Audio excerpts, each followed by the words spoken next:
गुरुर्ब्रह्मा गुरुर्विष्णु गुरुर्देवो महेश्वर गुरुर्साक्षात् परब्रह्म तस्मै श्री गुरवे नमः। अखण्डमण्डलाकारं व्याप्तं येन चराचरं तत्पदं दर्शितं येन तस्मै श्री गुरवे नमः। लोकाभिरामं रणरङ्गधीरं राजीवनेत्रं रघुवंशनाथं कारुण्यरूपं करुणाकरन्तं श्रीरामचन्द्रं शरणं प्रपद्ये कर्पूरगौरं करुणावतारं संसारसारं भुजगेन्द्रः सदा वसन्तं हृदयारविन्दे भवं भवानी सहितं मनोजवं मारुततुल्यवेगं जितेन्द्रियं बुद्धिमतां वातात्मजं वानरयूथमुख्यं श्रीरामदूतं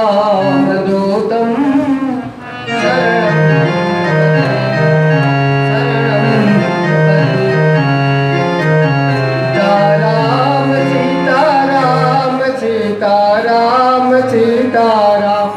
सीताराम सीताराम सीताराम सीताराम सीताराम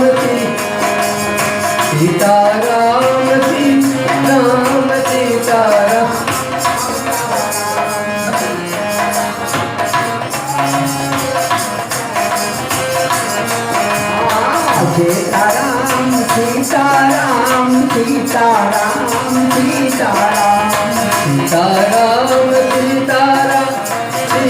सीताराम सीताराम सीताराम सीताराम सीताराम सीताराम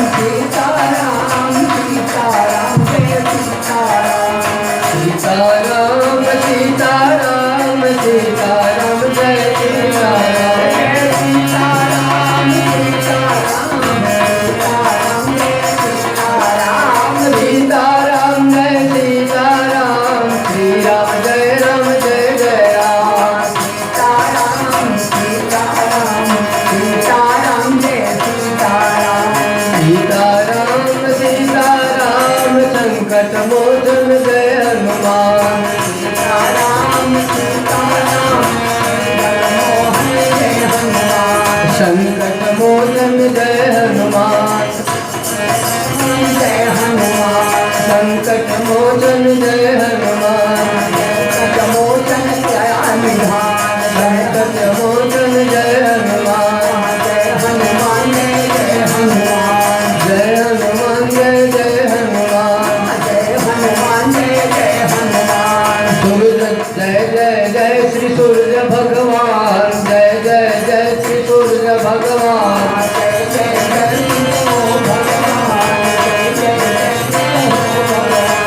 सीताराम सीताराम सीताराम जय सीताराम सीताराम सीताराम सीताराम जय सीताराम सीताराम सीताराम सीताराम जय सीताराम बोलिए श्री रामचंद्र भगवान की जय किशोरी जी की जय। आज भगवान के उन कथा का गुणगान करना है जिसके लिए देव मनुष्य किन्नर गंधर्व सभी तरसते हैं। आज भगवान की शादी हो चुकी है, देवता गंधर्व सब प्रसन्न है कि अब हमारे दुखों का दूर होना है। भगवान के दर्शन करने के लिए सभी आए हैं यज्ञ मंडप में, जहाँ भगवान के विवाह का मंडप बना था। तुलसीदास जी ने उनका इतना सुंदर वर्णन किया है कि वह मंडप जो था सोने का था, स्वर्ण मंडप बनाए गए थे और हीरे मोतियों की झालरें लगी हुई थी। ऐसे मंडप में भगवान श्री रामचंद्र जी का विवाह हुआ, भौरी पड़ी थी। ब्रह्मा जी वेद पाठ किए थे, सरस्वती जी मंगल गान की थी और सभी देवता उस दृश्य को देखकर प्रसन्न होते थे। सबके दर्शन के बाद महाराज दशरथ जी आते हैं। चारों कुमारों को दुल्हन के साथ बैठे देखकर इनके मन में इतनी प्रसन्नता होती है कि आज तो मैंने अर्थ, धर्म, काम और मोक्ष चारों चीजों को पा लिया। चार मनोरथ जो होते हैं जीवन के लिए महत्वपूर्ण, इन चारों मनोरथों को हमने पा लिया। बड़े प्रसन्न है। और राजा जनक जी को बार बार बड़ाई कर रहे हैं, कह रहे हैं कि महाराज जनक जी, आपने ये चारों चीज मुझे प्रदान कर दिया। आज मेरे खुशियों का सीमा नहीं है। मैं इतना प्रसन्न हूं कि आज इस प्रसन्नता को देख करके मुझे और कुछ दिखाई ही नहीं देता। जनक जी कहते हैं कि महाराज दशरथ, ये तो आपका बड़प्पन है। मैं तो आपके बराबरी में बैठने के लिए भी नहीं था, लेकिन आप हमारी बड़ाई कर रहे हैं, हमारा मनोबल बढ़ा रहे हैं। इस प्रकार भगवान के गुणगान कर रहे हैं। उस समय चारों कुंवरी जो हैं, दुल्हन बनी हुई हैं, ऐसे ऐसे वस्त्र पहनाए गए हैं कि जिन वस्त्रों में सोने के तार लगे हुए हैं, सुंदर मुकुट। और ये चारों भैया जो हैं, इनके पैरों में महावर लगे हुए हैं। मौर पहनाया गया है और गले में सुंदर सुंदर माला पहना करके इनकी सुंदरता बढ़ा दी गई है। उस समय मिथिला में एक रिवाज होता है लाकौल का। ये लाकौल का रिवाज जो होता है, तुलसीदास जी ने अपने रामायण में उसको लिखा है कि लाकौल घर के जो बड़ी बूढ़ी औरतें होती हैं वो सिखाती हैं दूल्हा दुल्हन को, कुछ बताती हैं। तो लाकौल कराने के लिए माता सरस्वती वहां गई थी और सुनैना माता भी सिखा रही हैं। लाकौल के बाद कोहबर होता है। कोहबर शब्द जो है ये संस्कृत के कुरुवर से बदल करके कोहबर शब्द कहा गया। कोहबर में वर के स्वभाव का पता किया जाता है कि वर का स्वभाव कैसा है। वहां की नारियां कोहबर में दूल्हा दुल्हन को बिठा करके वर के साथ कुछ छेड़खानी करती है। उनकी सालियां कुछ ऐसे प्रश्न भी पूछती हैं कि वर का मनोदशा कैसी है, अभी उनको रिझाती हैं। लेकिन उत्तम वर तो अपने मर्यादा का पालन करने वाले होते हैं। उसमें राम तो सर्वोत्तम है, मर्यादा के रूप हैं। और श्री राम जी शांत भाव से बैठे हैं। सखियां सब उनके अगल बगल बैठ करके कुछ चिढ़ा रही है, कुछ हंस रही है, कुछ कहती हैं कि ये वर तो एक ही पिता के सब हैं, लेकिन ये काला कहां से हो गया। भगवान राम चुपचाप सुन रहे हैं। उनको पता है कि इस समय ये लोग मुझे मजाक नहीं, मेरा सम्मान कर रहे हैं, क्योंकि ये लोग विवाह में देखने के लिए आए हैं, सुंदरता का वर्णन कर रहे हैं। कोहबर बीत गया। भगवान के अब उस रूप का दर्शन सबने किया। रात्रि व्यतीत हुई। दूसरे दिन जनक जी ने दशरथ जी के सहित चारों भाइयों को भोजन का प्रबंध किया है अपने आंगन में। यह एक नियम है कि दूल्हा के परिवार को घर के आंगन में भोजन कराया जाता है और उनके साथ साथ कुछ गालियां भी दी जाती है, जिसको मंगल गाली कहते हैं। मंगल गाली होती है। अब भगवान राम चारों भाई सहित आए हैं आंगन में, दशरथ जी भी आए हैं। सुंदर सुंदर पीढ़े बने हुए हैं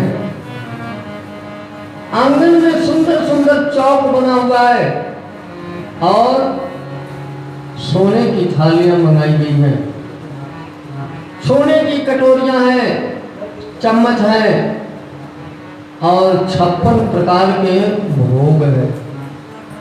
उस भोग में सबसे प्रधान भोजन क्या है? जो मिथिला का प्रधान भोग है दही और चिवड़ा। और तो सब भोजन हर जगह खाया जाता है, इसकी महत्ता है, लेकिन दही चिवड़ा का भोजन मिथिला के लिए बड़ा महत्वपूर्ण है। ये 4 प्रकार के भोजन होते हैं। एक तो होता है जिसको कहते हैं चबा कर खाने वाला, एक होता है चूस कर खाने वाला, एक चाट कर खाने वाला और एक पी कर खाने वाला। इसको कहते हैं कि चारों प्रकार के भोजन, नाना प्रकार के व्यंजन और अमृत तुल्य जल। वहां के जल की भी महिमा बड़ी भारी है भाई। क्यों? जिस भूमि से माता की उत्पत्ति होती है वहां का जल में कितना मिठास होगा। वो तो जल अमृत है, क्योंकि लक्ष्मी समुद्र से निकली है और ऐसे समुद्र से जहां का जल खारा नहीं होता। बाकी समुद्र खारे होते हैं लेकिन वहां का जल तो अमृत होता है। सोने के कलशों में जल भर भर करके रखा गया है और सब प्रकार से इनका स्वागत हो रहा है भोजन से। वहां अब भोजन के समय में कुछ औरतें हैं जो मंगल गीत गाना शुरू कर देती हैं। इसको मंगल गाली कहते हैं। गाली कहते हैं। राजा दशरथ बड़े प्रेम से इसको सुन रहे हैं। राजा दशरथ जी इस गाली को भी प्रेम से सुन रहे हैं। कैसे सुन रहे हैं? अब एक बार इसका श्रवण करें। बताओ बबुआ लोगवा देत काहे गाली हो, बताओ बबुआ। अरे राम जी से पूछती, राम जी से पूछती जनक पूरत नाम हो, बताओ बबुआ। बचेत नाही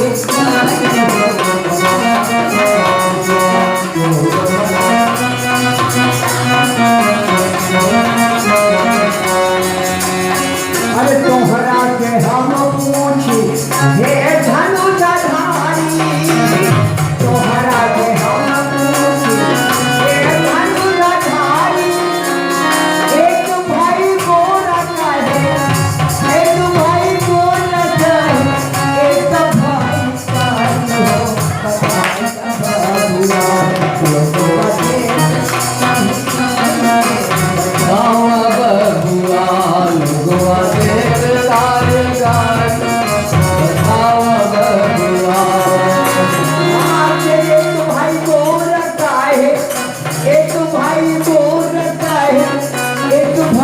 काली हो,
वगैरह थे उनके लिए बोलती हैं कि बूढ़ा बापन गए पागल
क्योंकि भैया एक गाड़ी जो है ससुराल की गाड़ी और ससुराल की सोहारी ये बड़ी मीठी होती है। ऐसा लोग कहते हैं कि ससुराल की गाड़ी और ससुराल में जो पूरी बनती है उसको सोहारी कहते हैं। यानी ससुराल की गाड़ी और ससुराल की सोहारी बड़ी मीठी होती है। इसलिए कहते हैं कि जो स्वाद भरा नमकीनों में मीठे रस वाला क्या जाने। स्वामी जी, जो स्वाद भरा नमकीनों में मीठे रस वाला क्या जाने, और घर के अंदर की बातें बाहर का वो ताला क्या जाने। क्या रिश्ता है बहनोई का बिन ब्याह साला क्या जाने। क्या रिश्ता है बहनोई का बिन ब्याह साला क्या जाने। और भाभी के मचलते भावों को वो नन्हा साला क्या जाने। इसलिए कहते हैं कि जो मजा प्याली में है वो मजा थाली में नहीं, और जो मजा साली में है वो मजा घरवाली में। क्योंकि घरवाली से हम लोग इतना हंसी मजाक नहीं कर सकते, लेकिन ये कहता है कि जो मजा प्याली में है वो मजा थाली में नहीं, और जो मजा साली में है वो मजा घरवाली। बोलिए श्याम रामचंद्र की जय। इस प्रकार नाना प्रकार की गालियां हो रही है। दशरथ जी सहित चारों भैया बैठे बैठे आनंद ले रहे हैं कि आज का दिन बड़ा मंगलमय है, कि मधुर गीत के साथ मधुर गाली भी सुनने को मिल रहा है। उसी में एक सखी भगवान राम के तरफ इशारा करके पूछती है कि हे पाहुन, आपके यहाँ खीर खाने से बच्चा हो जाता है? फर्जिए बैठे। राम जी उनके तरफ देख करके चुप हो जाते हैं, क्योंकि राम जी मर्यादा के पालनहार हैं। लेकिन लक्ष्मण लाल को कहाँ बर्दाश्त होना है। लक्ष्मण लाल जी तो तुरंत जवाब देते हैं, कहते हैं कि क्यों नहीं होगा, जब मिट्टी खोदने से लड़की पैदा हो जाएगी तो खीर खाने से बच्चा क्यों नहीं हो जाएगा। बोलिए सीतावर सियावर रामचंद्र भगवान की। नाना प्रकार की हंसी मजाक होते हैं। भोजन कम होता है, गालियां अधिक, गालियों से ही आनंद मिल जाता है। दशरथ जी बड़े प्रसन्न हैं, कहते हैं कि चाहे आज जनकपुर की नारियां मुझे जितना गाली दे, मैं इसको खुशियों का ढेर समझ करके बांध करके अयोध्या ले जाऊंगा और इसी को मैं अपना सौगात समझूंगा कि आज मुझे यहाँ से उपहार स्वरूप ये गाली मिली है। भोजन के बाद आचमन कराया गया और वहाँ की एक प्रथा है कि जब संधि खाने आते हैं तो उनको दहेज दिया जाता है। जनक जी ने दहेज का प्रबंध जो किया है, बाबा तुलसी बड़े विस्तृत ढंग से उनको लिखे हैं। क्या लिखे हैं कि उस दहेज में हाथी, घोड़े, रथ, दास दासियां, सोने चांदी के आभूषण, बिस्तर, नाना प्रकार गए सुंदर सुंदर वस्तुएं दिए, सब जनवा से पहुंचाया गया। दशरथ जी ने कहा कि मेरे बारात में जितने लोग आए हैं अपने अपने मन पसंद का सामान उठा लीजिए, या बारातियों के लिए उपहार आया है। उसमें गाय भी थी, ब्राह्मणों ने कामधेनु के सदृश गायों को चुन लिया। बाकी लोग अपने अपने जरूरत के सामान सब अपने अपने लेने लगे और बारात और जनवासे में रह करके नाना प्रकार के भोजन का भोग कर रही है। रोज शाम हो जाती है, खाते खाते जैसे ही विश्राम करते हैं, सुबह होती है, सुबह से ही भोजन, जलपान, नाश्ता का सेवा शुरू हो जाता है। बाराती लोगों को इतना ना भोजन जनक जी ने दे दिया कि वो लोग अयोध्या भूल गए। अब उनको अयोध्या भूल गया, वो लोग तो जनकपुर के सुख में रम गए। 1.25 महीना पूरा होने वाला है। नगर में रोज नए नए मंगल कार्य हो रहे हैं। जनकपुर वाले बड़े खुश हैं, कहते हैं कि हमारे जनकपुर में राम जैसे दुल्हा आए हैं। ऐसे दुल्हा तो हम लोग जिंदगी भर देखते रहे, उनके चरण कमल का दर्शन करते रहे। ये तो हमारा जनकपुर नगरी पवित्र हो जाएगा। राजा दशरथ जी हर दूसरे तीसरे दिन खबर भेजते हैं कि महाराज जनक जी, मैं बारात ले जाना चाहता हूं, मुझे विदा कर दो। जनक जी खबर भेजते हैं कि महाराजा आप आए हैं हमारे यहाँ, हम आपका स्वागत कर रहे हैं, जितना सेवा आपका मैं कर सकूं आप लेते रहिए, लेकिन मेरे जनकपुरी को छोड़ के मत जाइए।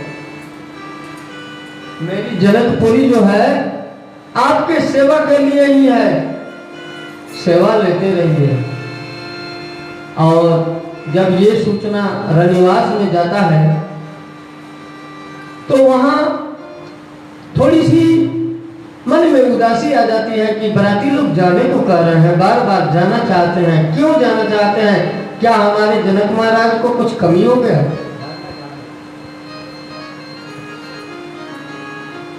कुछ नारियां गीत बना बना करके गा रही हैं,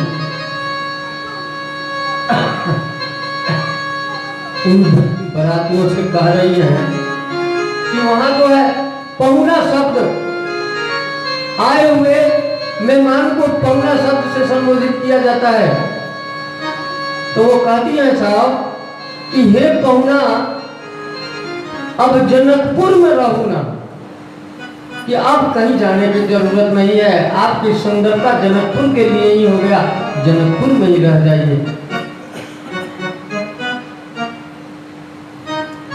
ये गीत बना बना करके गाए जा रहे हैं और बारातियों को तो बड़ा आनंद है, वो लोग तो अवध को भूल गए हैं, वो सोचते हैं कि जनकपुर ही सर्वस्व है भी सचमुच है, क्योंकि जनक नंदनी वहां लक्ष्मी स्वरूपा का वास है, तो वहां किस चीज की कमी है भाई? वहां तो लक्ष्मी का वास है, साथ साथ लक्ष्मी नारायण भी चले गए। बड़ी आनंद है, बार बार लोग रोक रहे हैं, बार बार निवेदन कर रहे हैं, लेकिन महाराजा दशरथ जो है, जब 1.25 महीना पूरा हो जाता है तो अपने गुरुदेव वशिष्ठ को निवेदन करते हैं, कहते हैं कि गुरुदेव,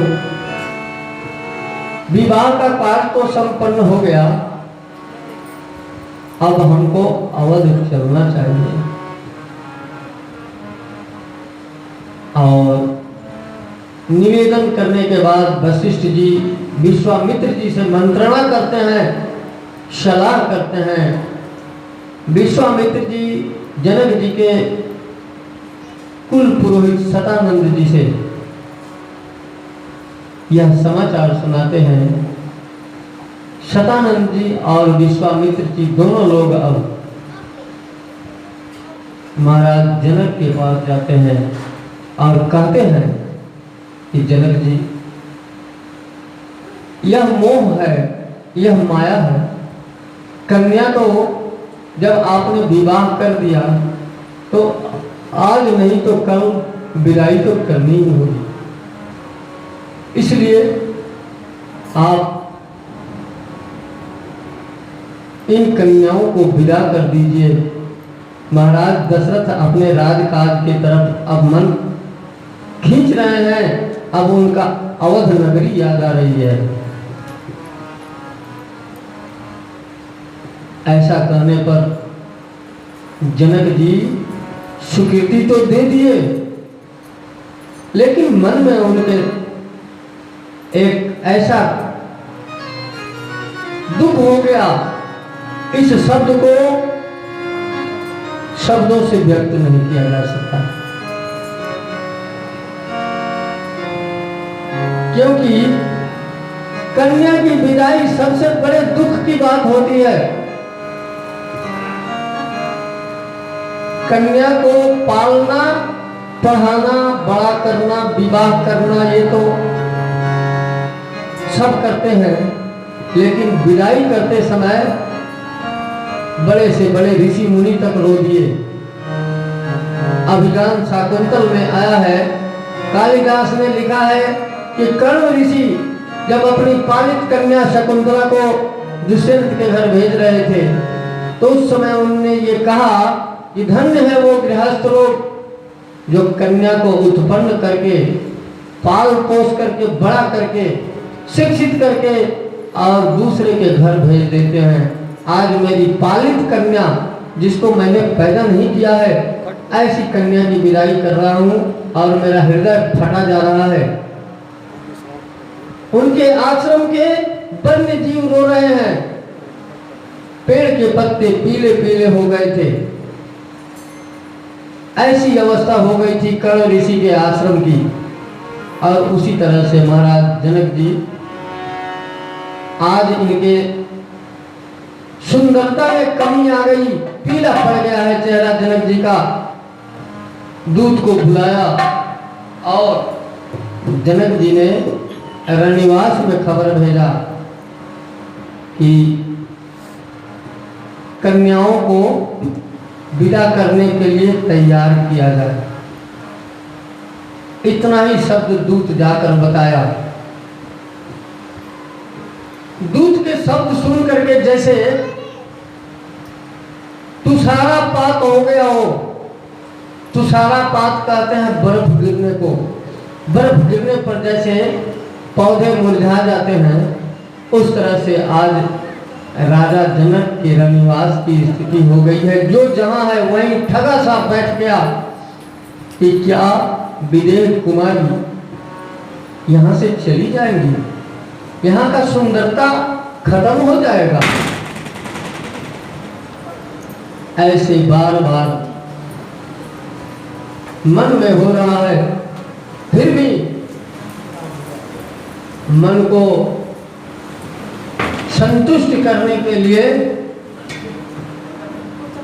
माताओं ने इन कन्याओं को कुछ शिक्षा दे रही हैं। शिक्षा दे रही है कि पुत्री, पति के घर जाना है आपको, वहां का क्या क्या धर्म होता है, वहां के धर्म के बारे में बता रही है। या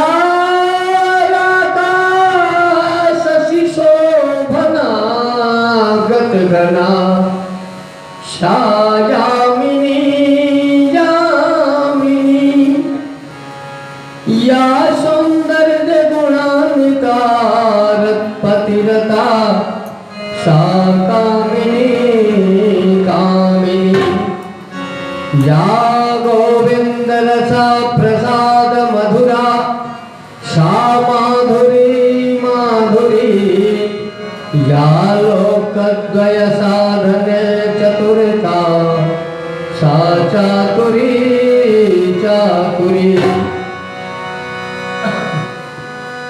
माताओं ने कहा कि सुंदरता किस वस्तु का नाम है, आप लोग जानिए। सुंदरता कहते हैं कि पूर्ण रात्रि में जो पूर्ण चंद्र निकलता है वही सुंदरता है, ना कि जुगनुओं से सुंदरता हो जाएगा। ये सुंदरता है। और एक सुंदर स्त्री का क्या गुण है, वह कैसे पूर्णता पाती है कि या सौंदर्य गुणान्विता पतिरता। सुंदर तो हो, साथ साथ गुणों से भरपूर हो और पतिरता हो, अपने पति के लिए रत हो, पति के सेवा में लगी रहे, वही है वो उसकी सुंदरता है। कि वह सुंदरता और गुण के साथ साथ अपने पति के धर्म में पले, पति के धर्म को अपने धर्म में जोड़ ले। फिर कहते हैं कि करने का उपाय इस संसार में तो बहुत है, पूजा पाठ धर्म कर्म सब कुछ करने का उपाय है, लेकिन या लोकद्वय साधने चतुरता सा चातुरी चातुरी, जो दोनों लोगों में करने का उपाय है कि अच्छे कर्म शुभ कर्म करेंगे तो यहाँ भी हमारी बड़ाई होगी, और जब परलोक में जाएंगे तो हमारे हाथ में हथकड़ी नहीं लगेगा, परमात्मा मुझे मुक्ति कर देंगे।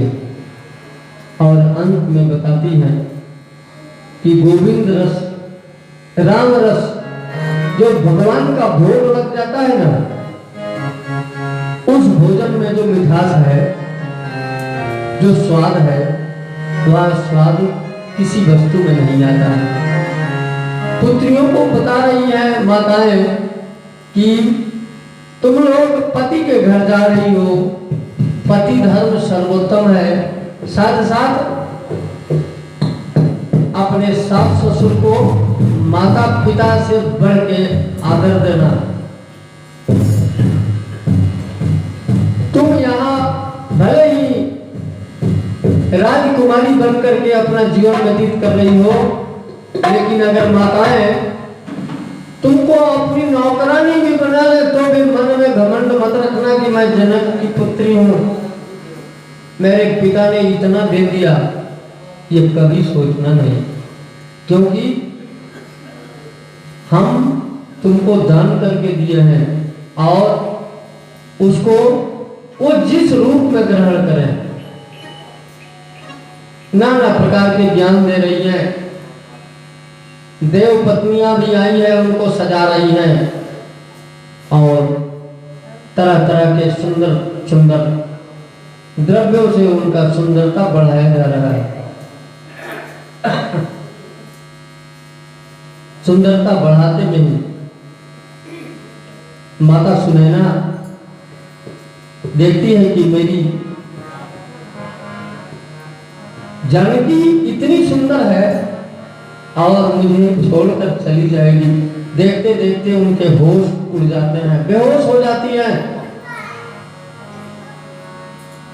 दासी आती है, तुरंत उनको पानी पिलाती है, उनको होश में लाती है और कहती है कि महारानी, यह तो नियम है, इसमें आपको इतना दुख नहीं करना चाहिए।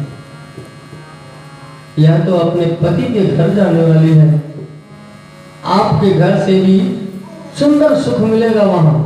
माताएं बेहोश हो जाती हैं यह याद करके कि मेरी पुत्री जो आज तक दीप के लौ तक नहीं खसकाई हो, वह पति के घर जा रही है, किस प्रकार वहां इनका जीवन रहेगा। बड़ा दुखदाई समय हो गया है। अब तैयार कर दिया गया। महाराजा दशरथ जी ने पालकी भेजवा दिया, राज दरबार के आगे 4 पालकी डोली आकर लग गए हैं। अब कन्याओं को उस डोली में बिठाना है। जनक जी दशरथ जी से अब मिलने के लिए जा रहे हैं। जनक जी दशरथ जी को एक ही बात कहते हैं कि महाराज, आप मेरे ऊपर बहुत बड़ा उपकार किए कि आप मेरे घर आ गए। मैं अपने आप को बड़ा धन्यवाद मानता हूं कि आप जैसे सम्राट के साथ मेरा रिश्ता जुड़ गया। अब एक निवेदन है आपसे। उनके आंखों में आंसू भर गया है जनक जी के। महाराज दशरथ कहते हैं कि अब हम लोग समधी हो गए। समधी का मतलब होता है सम मतलब बराबर, आधी कहते हैं बुद्धि को, कि हम लोगों का बुद्धि जो है एक है, हम एक दूसरे के दुख सुख में साथ रहे, तभी समधी है। जनक जी कहते हैं कि महाराज मेरी कन्याएं आपकी चेरी बनकर जा रही है, वो राजरानी बनकर नहीं जा रही है। इन्हें आप अब संभालना, क्योंकि अब मेरा इनके ऊपर जो देखभाल करने का समय था वो खत्म हो गया। अब आप ही इनको संभाल सकते हैं। दशरथ जी के आंख से भी आंसू बहने लगे हैं। दोनों लोग एक दूसरे को मिलते हैं। वहां का मिलन जो है एक अद्भुत मिलन है। दशरथ और जनक जी का मिलन अद्भुत मिलन है। ऐसे मिलन को क्या कहा जाए, शब्दों से नहीं कहा जा सकता। अब कन्याओं की बारी आती है, धीरे धीरे डोलियों में बिठाए जाने लगे हैं। महाराजा दशरथ ने एक दूत भेज दिया अयोध्या कि जाओ अयोध्या में सूचना दो कि हम चारों पुत्र और चारों दुल्हनों को लेकर के अयोध्या आने को तैयार हैं। इधर अयोध्या में तैयारी शुरू हो गई है और उधर जनकपुर उजड़ने लगा। कैसे उजड़ने लगा कि जिस सुंदरता को जानकी जी ने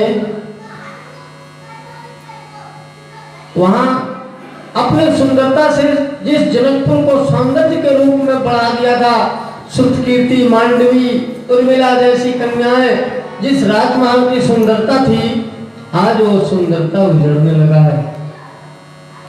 माताओं के आंख से आंसू की धारा बह रही है, जैसे गंगा यमुना सरस्वती बह रही हो। इसको आज रोकने वाला कोई नहीं है। बार बार कन्याएं माँ की गला पकड़ लेती हैं और माता रोते हुए समझाती है कि मैं आपको भेज नहीं हूं, फिर बुला लूंगी, लेकिन आज आपको जाना पड़ेगा। ऐसी परिस्थिति हो गई है कि सरस्वती, गंगा, यमुना स्वयं आंसू बन करके इनकी आंखों में और वो करुण दृश्य को दे रही है कि आज कन्याओं का विरह किसी से सहा नहीं जा रहा है। ऐसी देवियों को माताओं ने हृदय को कठोर करके डोलियों में बिठाया है और उनकी सहेलियां आकर के अब मिल रही हैं। जानकी जी अपनी सहेलियों से कहती हैं कि मैं जा तो रही हूं, लेकिन शरीर से मन से तो तुम्हीं लोगों के साथ हूं। तुम लोग मुझे भूलना मत, मैं तुम लोगों को नहीं भूल पाऊंगी। इतना कहना है कि सारी सहेलियां रोना शुरू कर देती हैं। रोते रोते सब लोग बेहाल हैं। किसी के आंख के काजल बह रहे हैं तो किसी के गाल काजलों से उनके सुंदरता को खराब कर रहा है। इस प्रकार रो रो करके सब लोग बेहोश हो रहे हैं। भगवान राम पालकी में बैठे हैं। सुंदर पीले रंग की धोती और पीले रंग का उत्तरी डाले हैं। पीले रंग का जनेऊ है, गले में माला है और सुंदर सुंदर रेशमी वस्त्रों में ऐसे दुल्हा लग रहे हैं कि इन दुल्हा की सुंदरता का बखान करना। एक सहस्त्र मुख वाले शेषनाग भी इस समय उनकी सुंदरता का बखान नहीं कर सकते हैं कि कैसे सुंदर वो दूल्हा और दुल्हन लग रहे हैं।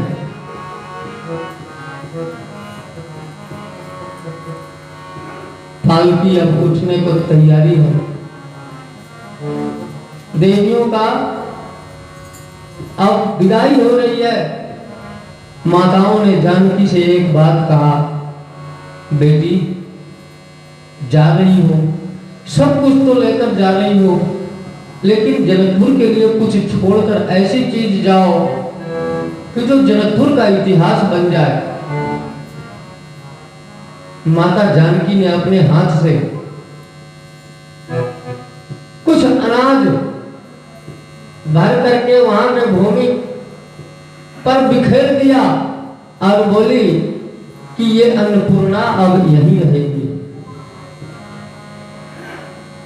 इस क्षेत्र में अन्न का कभी अभाव नहीं होगा और यहाँ की जो भी कन्याएं आएंगी उनको सुंदरता लक्ष्मी की तरह से मिलेगा। तो ये माता जानकी का वरदान जो है आज भी है कि जनकपुर में सुंदर सुंदर अन्न पैदा होता है और वहां की कन्याएं सीता जैसी सुंदर होती हैं। आज भी वहां कन्याओं का नाम जानकी, सीता, वैदेही ऐसे ऐसे नाम रखे जाते हैं और उन कन्याओं का सम्मान होता है। बोलिए जनकनंदनी विजय कुमारी की जय, सियापति रामचंद्र भगवान की जय।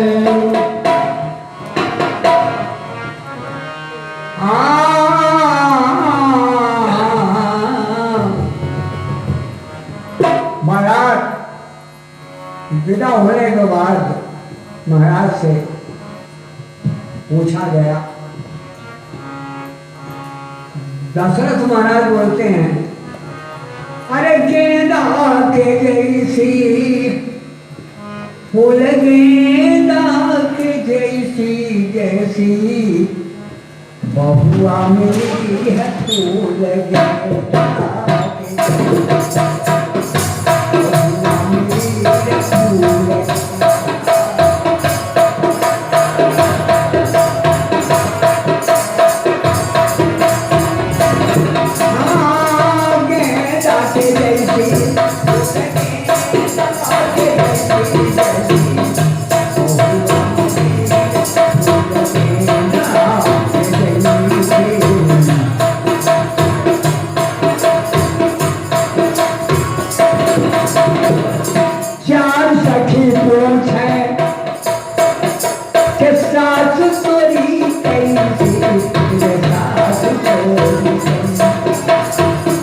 चार सखी पूछे कि सास तोरी कैसी सास तोरी तब बक बक करई रे बकैया बक बक करई हो बकैया बहुआ मिली है फूल देना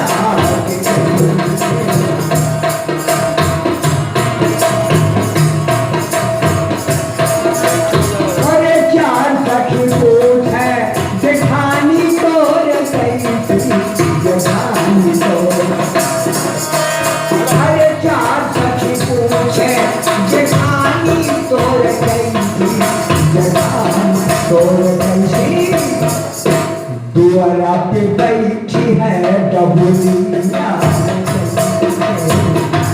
यहाँ पे बैठी है डबुलिया हाँ दुआरा पे बैठी है डबुलिया न जैसी जैसी हुआ मिली है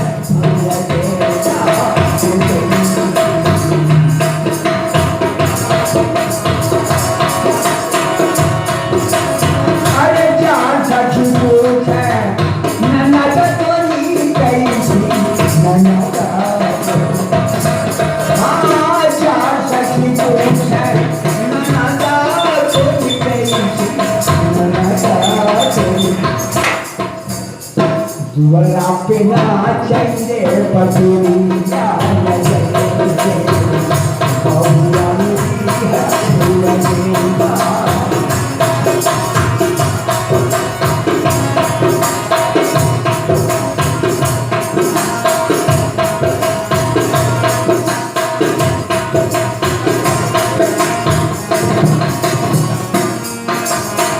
देखिए राम जी के बारात के बाद एक बारात और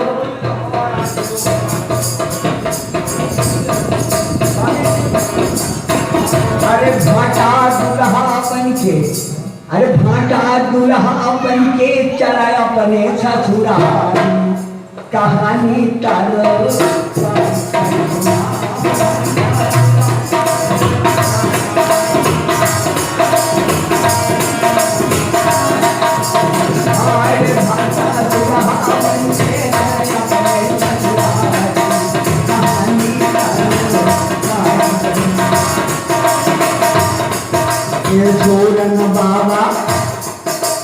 सोरन बाबा समझी बन गए खीरा बने सही वाला नाव बनकर कोहरा चल गए मुंचल हाथ गवाला अरे नाव बनकर कोहरा चल गए मुंचल हाथ गवाला ककड़ी चरवई भिंडी में जा करें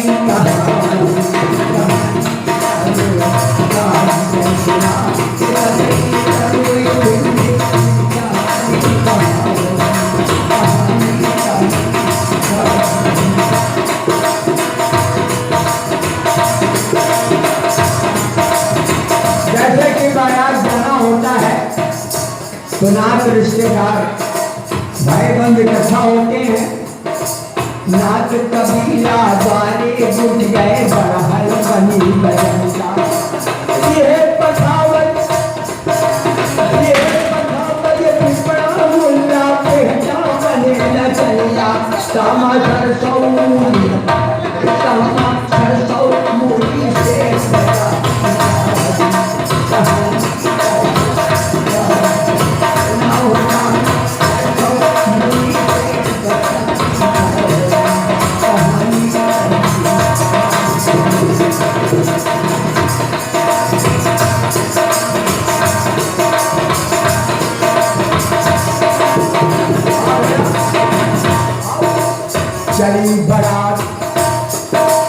चली बारात धूम से उठता बाज रही सहनाई चली बारात धूम से उठे बाज रही सहनाई और अपनी मंजिल तय करके परवरपुर पहुँचे जाई चटका खिसका कुदरू करंगार का ना हो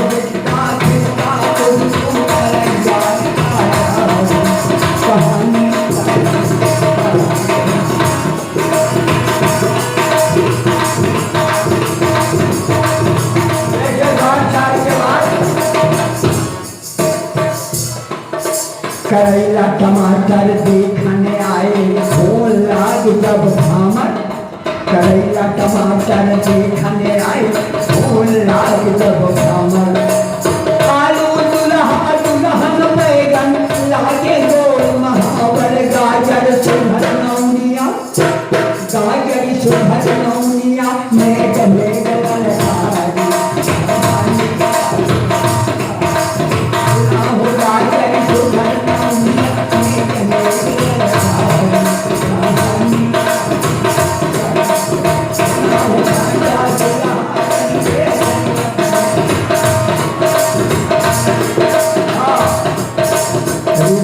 दुल्हा देखने आई प्याज पालकी में थी। हमारी बानी दुल्हा देखने आई प्याज पालकी में थी। गोभी अरुई सुखबारी संगकारी जा पैलोटी के जोड़ी बनी है आलू भाटा कैसे।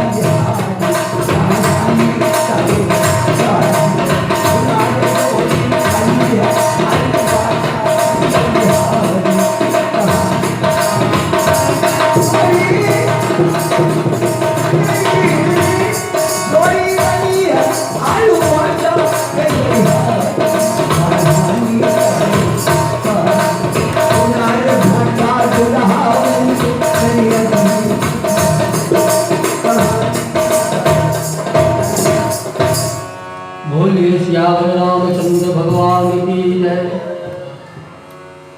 अब बारात लौट रही है जनकपुर से। अब अयोध्या में तैयारी चल रही है।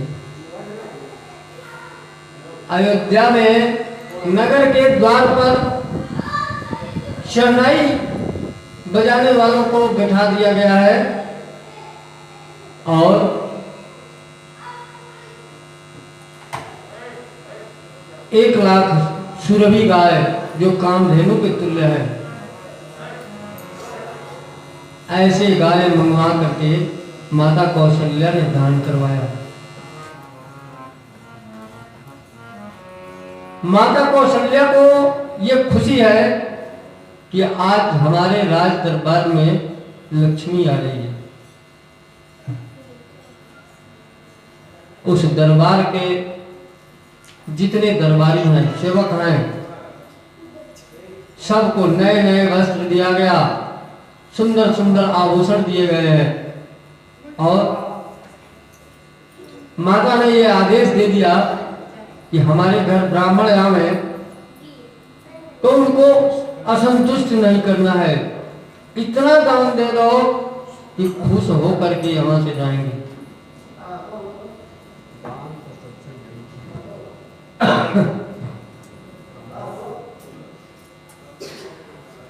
सुंदर सुंदर सिंहासन बनाए गए हैं बैठने के लिए और दान का पात्र भर भर करके रखा गया है कि जो भी याचक आवे उसको इतना दान दो कि अब वो आज से मांगना बंद कर दे। अयोध्या में अब कोई भीख मांगने की बात खत्म हो जाएगी। अब कोई भीख मांगने वाला नहीं रहेगा, सबको धनी कर दो। माता कौशल्या का आदेश हो गया। बारात धीरे धीरे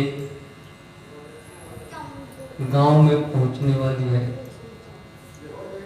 गांव से होते हुए अब अवधपुरी के मुख्य द्वार पर आ गई।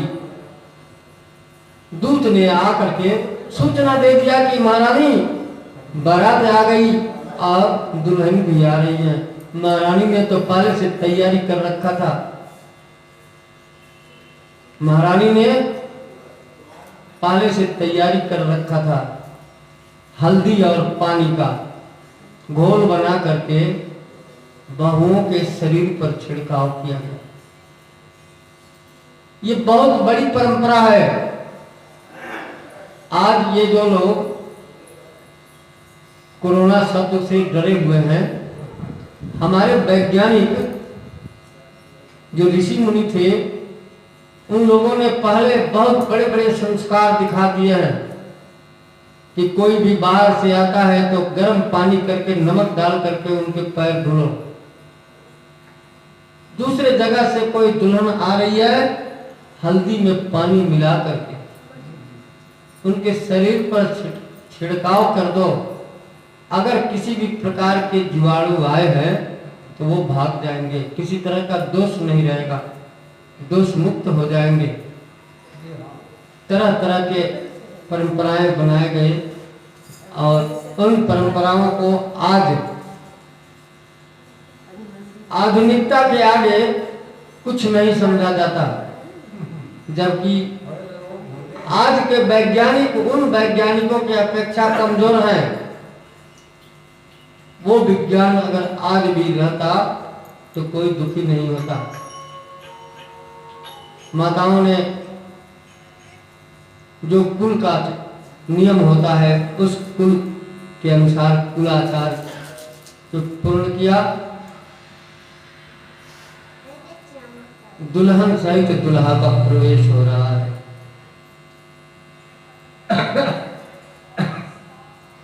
सबसे पहले उनको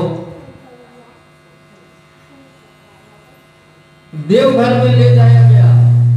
देवघर में इनके जो इष्ट देवता और कुल देवता हैं, इनके कुल देवता भगवान सूर्य हैं। सूर्य को नमस्कार करवाया गया और इष्ट देवता को नमस्कार करवाया गया। फिर बड़े लोगों का आशीर्वाद दिलाया गया और माताओं ने उन बहुओं को बड़े सम्मान से अलग अलग एक राजमहल रंगमहल के रूप में दिया, जो रंगमहल स्वर्ण और मोतियों से सजाया गया था, जिसमें मणियों के दीप जलते थे। ऐसे सुंदर महलों में इनको रखा गया। तुलसीदास जी लिखे हैं कि जबते राम ब्याह घर आए नित नव मंगल मोद बधाए। रोज ही नए नए प्रकार की खुशियां वहां दिखाई जा रही है, रोज खुशियां मनाया जा रहा है। और दशरथ जी का तो क्या कहना, दशरथ जी तो आज इतने खुश हैं, कहते हैं कि अब हमने सारा जिम्मेवारी पूरा कर लिया। जिस प्रकार बुढ़ापे में मेरे 4 पुत्र मिले थे, अगर अलग अलग शादी करता तो शायद कितना करता नहीं करता, लेकिन विधि का विधान ऐसा हुआ कि एक ही बार में सारी जिम्मेवारी पूरी हो गई। आज मैं बहुत प्रसन्न हूँ। कुल गुरु वशिष्ठ को बार बार नमस्कार किए। जितने बाराती आए थे सब बारातियों का यथा उचित विदाई होने लगा। ऋषि मुनि संत ब्राह्मण सबकी विदाई हुई है। दशरथ जी ने विश्वामित्र जी को बहुत बड़ा यश सौंप रहे हैं, कह रहे हैं कि हे मुनि, यह सब आपके कृपा से हुआ। आप अगर हमारे राम लक्ष्मण को जनकपुर नहीं ले जाते तो हमारे घर में ये लक्ष्मी और सरस्वती जैसी बहुएं कैसे आती हैं।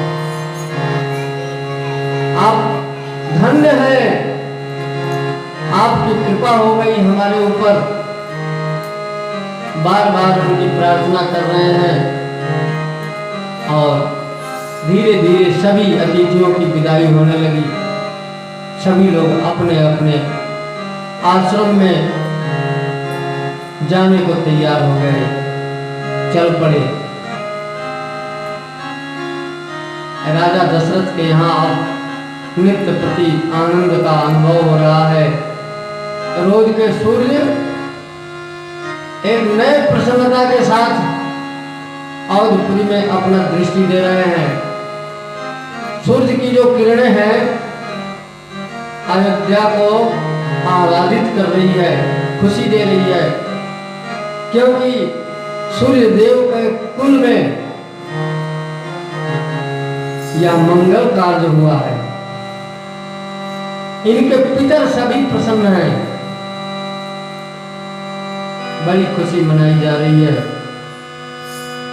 ऐसे चलते चलते एक दिन राजा दशरथ के मन में आया कि अब मैं वृद्ध हो रहा हूं, अब मुझे बुढ़ापा का अनुभव होने लगा है। अपने कुल गुरु वशिष्ठ जी से उन्होंने निवेदन किया कि गुरुदेव, मेरे चारों कुमार अब गृहस्थ धर्म में आ गए और मेरा बुढ़ापा आ गया। मैं सोच रहा हूं कि श्री राम को राज तिलक कर दूं।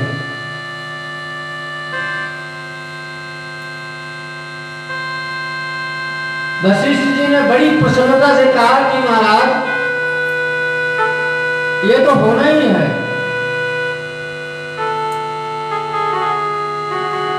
राजकाज तो चलता ही रहता है और इसमें भी वो आपके बड़े पुत्र हैं।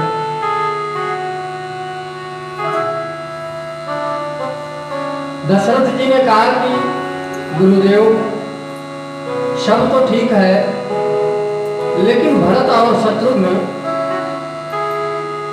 अपने मामा के घर गए हैं, कैकेयी देश। वो गए हैं प्रसन्नता जाहिर करने के लिए कि हम चारों भाइयों ने गृहस्थ धर्म अपना लिया, तो उनके बिना यह राज्याभिषेक किया जाए उचित होगा। गुरु वशिष्ठ ने कहा कि महाराज, शुभ काम में देरी नहीं करनी चाहिए। यह कार्य जल्दी होना चाहिए। सुमंत को बुलाइए और उनसे मंत्रणा करके जितना जल्दी हो राज्याभिषेक की तैयारी करवाइए।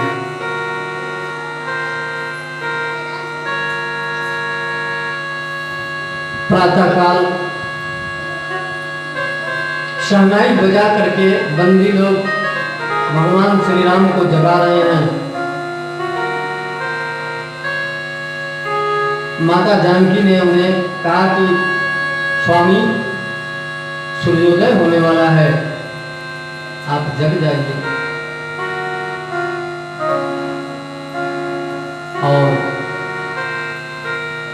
उसी समय दशरथ जी ने सुमंत जी से कहा कि सुमंत, हमने राम को राज्य देने के लिए मन से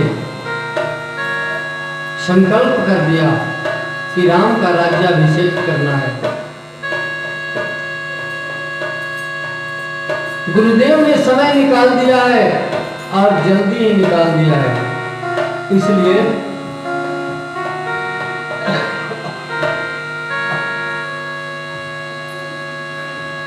राज्य में सूचना दीजिए, साधु संतों को यह निवेदन कीजिए कि तीर्थों का जल मनाया जाए और सब प्रकार से मांगलिक चीजों से सजाया जाए। राज दरबार को सुंदर से सुंदर सजा करके राम का राज्याभिषेक कर देना है। सुमंत जी ने सबको आदेश दिया कि राज दरबार को सजाया जाए।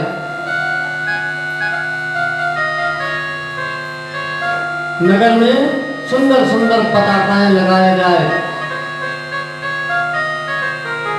सबके घरों में सुंदरता बढ़ा दिया गया।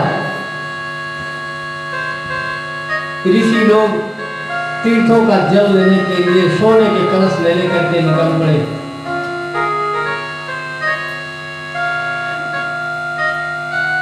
दशरथ जी ने कहा कि महारानियों को यह सूचना दिया जाए कि राम का अभिषेक होना है।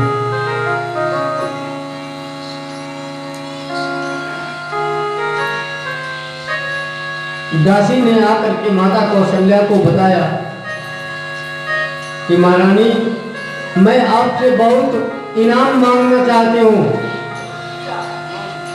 कौशल्या माता ने हंसते हुए कहा कि मां, अरे मेरे पुत्र का विवाह हुआ है, मेरे चारों पुत्रों का विवाह हुआ, मैंने इतना दिया है, और भी मांग ले कुछ। बोले कि नहीं, इसके बाद भी कुछ और खुशी होना है। महाराजा ने श्री राम को राजा बनाने का निर्णय ले लिया है। माता कौशल्या को खुशी का ठिकाना नहीं रहा। उन्होंने अपने गले का हार उतार करके तुरंत उसके हाथ में सौंप दिया। बोली कि जा, इस बात की सूचना पूरे रनिवास में दो, और बाकी दासियां हैं उनको भी बुला कर ले आओ। सबके लिए इनाम देना है, सबको उपहार बांटना है।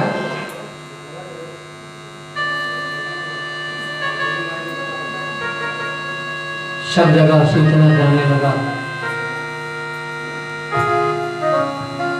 माता कैकेयी के भवन में भी सूचना पहुंच गया। माता कैकेयी के भवन में सूचना पहुंचा तो माता कैकेयी को अपार प्रसन्नता हुई। अपने दासी मंथरा से बोली कि अरे सुन रही हो, मेरे राम राजा होने वाले हैं।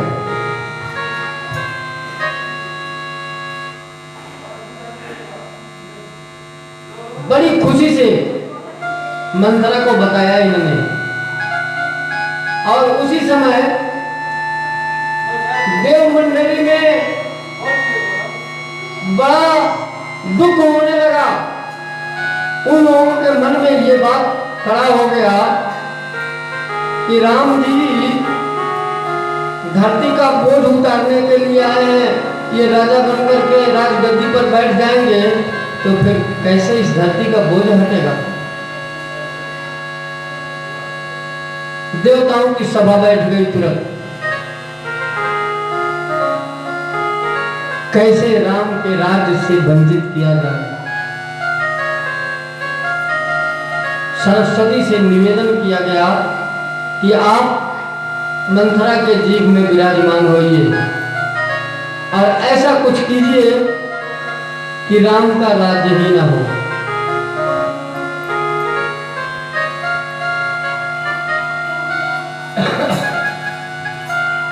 मंथरा जो कैकेयी को बहुत प्यार करती थी, मंथरा कैकेयी के साथ ही आई थी। सरस्वती का वास हो गया उसके जीवा में। जब ऐसे सुंदर वचन महारानी कैकेयी ने कहा कि मेरे राम राजा बनने वाले हैं, अपार प्रसन्नता व्यक्त की, तो मंथरा चुप हो गई। मंथरा ने कहा, अरे विधाता ने तेरी बुद्धि को पलट दिया है। संसार की जितनी स्त्रियां हैं अपने पुत्र को ऊंचे पद पर देखना चाहती है, और तुम कैसी माता हो कि दूसरे के पुत्र को इतनी खुशी मना रही हो। महारानी कैकेयी ने कहा कि चुप, दोबारा अगर ऐसी बात बोली तो तेरी जीभ कटवा लूंगी। राम मेरे बहुत प्रिय हैं।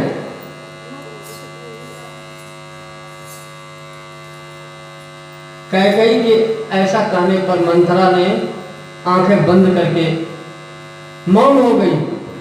बोली कि तुम्हें जो करना है करो, लेकिन मैंने बचपन से तुम्हारा सेवा किया है,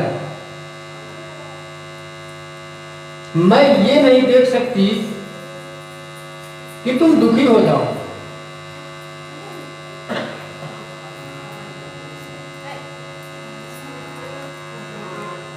माता कैकेयी बार बार समझा रही है कि अरे मेरा राम तो ऐसा है, मेरे राम में तो कोई अवगुण है ही नहीं, मेरे राम जैसा तो कोई है ही नहीं। लेकिन मंथरा उनके विरोध में बोलती जा रही है, कह रही है कि अच्छी कह रही हो, राम राजा हो जाएंगे और तुम कौशल्या की नौकरानी बन जाओगी। मेरे से ये नहीं देखा जाएगा। तुम ऐसा करो, जीभ ही क्यों कटवाने को कह रही हो, मेरा गर्दन काट दो कि मैं न रहूंगी न देखूंगी।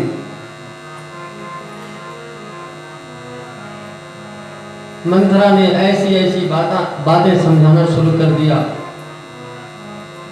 कैकेयी का मन बदल गया। महारानी कैकेयी ने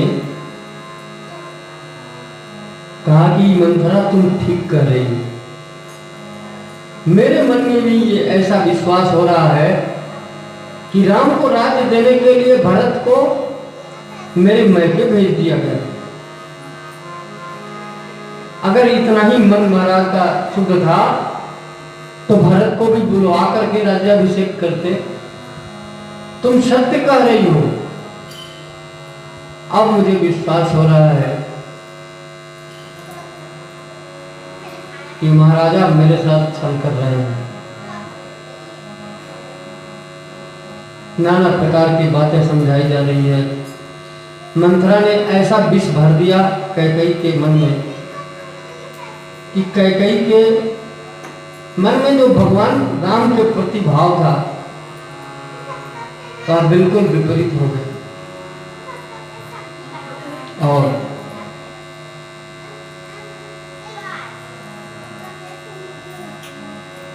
मंथरा से कहा कैकेयी ने, तुम जैसे जैसे कहोगी मैं वैसे ही करूंगी।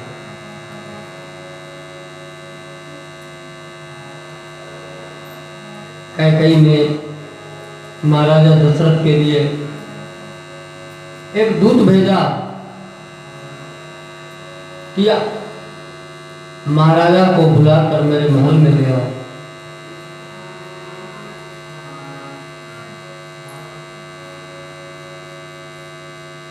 महाराजा कैकेयी के महल में जाते हैं। उस समय कैकेयी ने अपने उस नारी रूप का प्रदर्शन किया जिसको घर फोड़ने की प्रदर्शन कहते हैं, घर फोड़ी।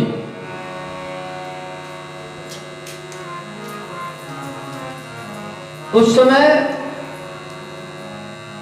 कैकेयी ने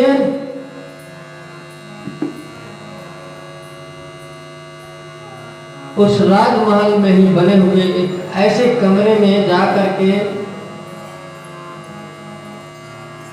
विश्राम कर रही है जिसको शोक भवन कहा जाता है।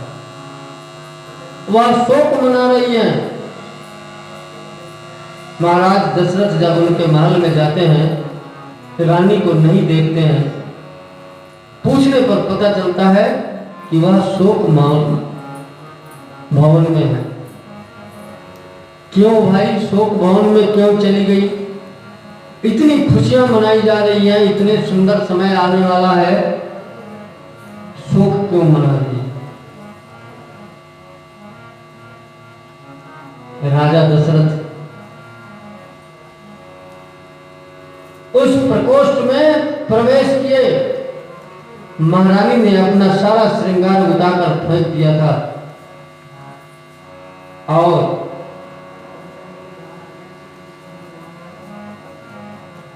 ऐसे निश्चल सी पड़ी हुई थी कि जैसे उनके शरीर में एक बूंद रक्त नहीं हो। दशरथ जी देखते ही उनके पास जाकर अधीर हो गए। बोले कि कैकेयी, आज कैसी रूप बना ली हो? किसने तुमको कुछ कह दिया? अगर कह दिया है तो बताओ, मैं उसको अभी अपने राज्य से निकलवा दूंगा,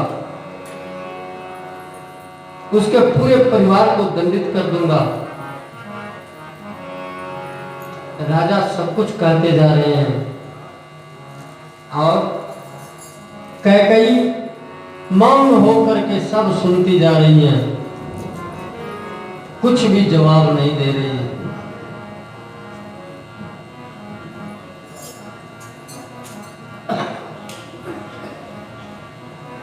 इसी बीच में मंथरा आती है और कहती है कि महाराज, आपने कैकेयी को कुछ वरदान दिया है। बोले कि हाँ, मैंने तो दिया है। बोली उसी वर के लिए आज इसने ऐसा रूप बनाया है। अब महाराज दशरथ उनसे बार बार पूछने लगे कि अरे क्या चाहिए तुम्हें, बताओ तो। कुछ नहीं बोल रही है। कहती है कि आप तो कहने के लिए कह देते हैं, लेकिन करेंगे ना करेंगे ये तो आपकी बात है। बोले कि आप एक बार कह करके तो देखो, हम सूर्यवंशी हैं। चंद्र टरे सूरज टरे, टरे जगत व्यवहार, पै दृढ़ श्री हरिचंद को टरे न सत्य विचार। उन्होंने कहा कि हमारे ही कुल के महाराज हरिश्चंद्र जी थे, अपनी सत्य विचार को नहीं करने दिया और बोले कि हम रघुवंशियों का ऐसा नियम है कि जो हम कहते हैं वो पूर्ण करते हैं, हम उसको कभी झूठा नहीं होने देते हैं। हम रघुवंशी हैं। कैकेयी ने कहा कि महाराज, अगर रघुवंशी हैं, अपने सत्य की इतना ही भरोसा है तो आपने मुझे 2 वचन देने के लिए कहा था और मैंने कहा कि समय आएगा तो मैं मांग लूंगी, तो आज वो समय आ गया। महाराज दशरथ ने कहा कि समय आ गया तो मांगो तो। बोली कि ऐसे नहीं मांगूंगी।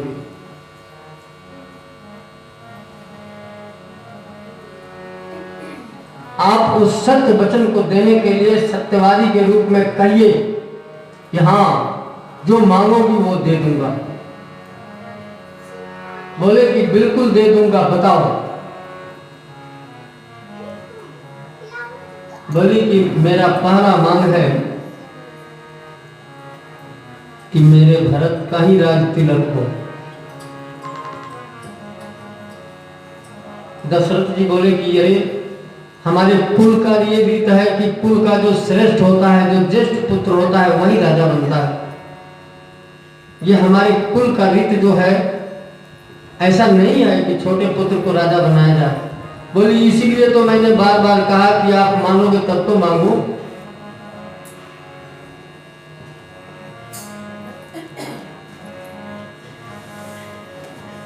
अब वह अपने उस अवस्था को और बिगाड़ती जा रही है, बेहोश सी होती जा रही है। ऐसी स्थिति को देख करके महाराजा दशरथ जी कहते हैं कि अच्छा सुनो, मान लो भरत को मैं राज्य दे दूंगा, दूसरा वर क्या है? बोले कि दूसरा वर, पहले वर को तो सुन करके आप इस तरह से चिंतित हो गए, दूसरा वर मांगू तो पता नहीं आप हाँ कहो या ना कहो। बोले कि आप वो भी मांग ही लो। महारानी कैकेयी उस समय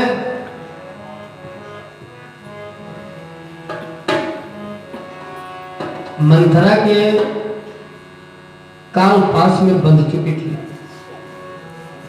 अब कुल को सुखी करने के जगह अब महारानी कैकेयी दुखी करने वाला शब्द कहा।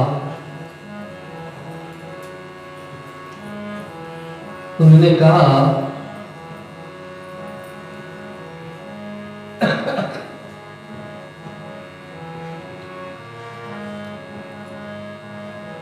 कि दूसरा वर मेरा ये है कि राम के लिए 14 वर्ष का वन, 14 वर्ष का वन राम को दीजिए और भरत को राजगद्दी दे दीजिए।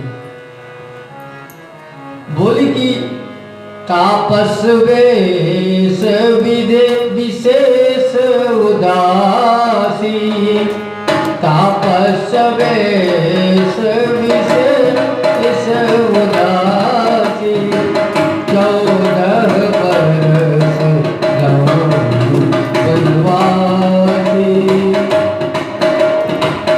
तापस वेश विशेष उदासी, 14 वर्ष वनवासी, 14 वर्ष वनवासी। राम को वन भेजना है तो ऐसे नहीं, राजा की तरह से नहीं जाएंगे, तपस्वी बन करके जाएंगे। ऐसा ना हो कि राम राज्य के लिए यहाँ भरत को राज मुकुट पहना दीजिए और राम को राज मुकुट पहना करके वन में भेज दीजिए कि वो अयोध्या के एक और राजा बन करके रहेंगे। नहीं, वो तपस्वी बन करके रहेंगे। ऐसा शब्द जब कैकेयी ने सुनाया, महाराज दशरथ गिर पड़े, मेरे राम आज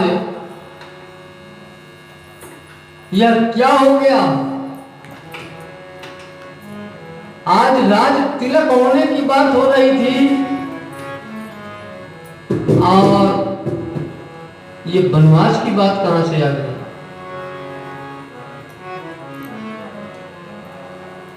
राजा दशरथ मौन हो गए, बस राम के अलावा कुछ भी नहीं बोल रहे हैं। मेरे राम, मेरे राम, मेरे राम, मेरे राम, श्री राम, श्री राम, श्री राम, श्री राम, मेरे राम, मेरे राम, मेरे राम, मेरे राम, मेरे राम, मेरे राम, मेरे राम, मेरे राम, मेरे राम, मेरे राम, मेरे राम, मेरे राम।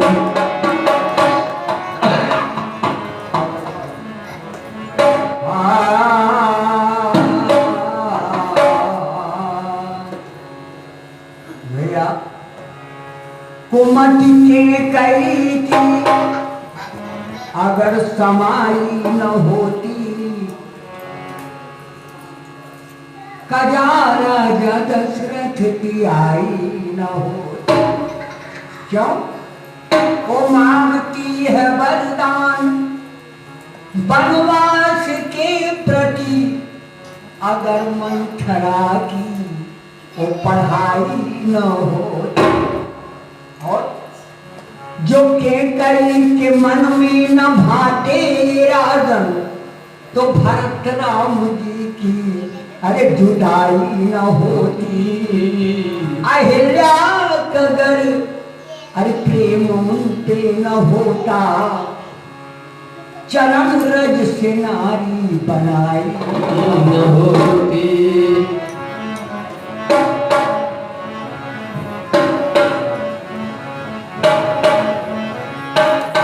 मृगा को जो मारने न जाते वो भगवान, तो रावण ने सीता को चुराई न होती। और जो बकवास लंका में वो करता न रावण, तो हनुमान लंका जलाई न होती। जो सीता जो सीता को लेने न जाते वो लंका, तो राज्य भविष्य सिपाही न होते। अंधी अंधा का घर, अरे श्राप पर न होता, तो ये कीर्तन हमने बनाई न होती। ओम इदगुं हविः प्रजननं मे सुदसवीरगुं सर्वगणगुं स्वतये आत्मसनि प्रजासन् पशुसनि लोकसन्नभयसनि अग्निः प्रजां बहुलां मे करोत्पन्नं पयोरेतोऽस्मासु दत्ता। श्री रामचंद्र कृपा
जनक दुलारी माता सीता की जय, पवन सुत हनुमान की जय, उमापति महादेव की जय, सूर्य भगवान की जय, दुर्गा मैया की जय, सीता मैया की जय, धरती मैया की जय, गंगा मैया की जय, अपने अपने माता पिता की जय, गुरुदेव भगवान की जय, संत समाज की जय, सनातन धर्म की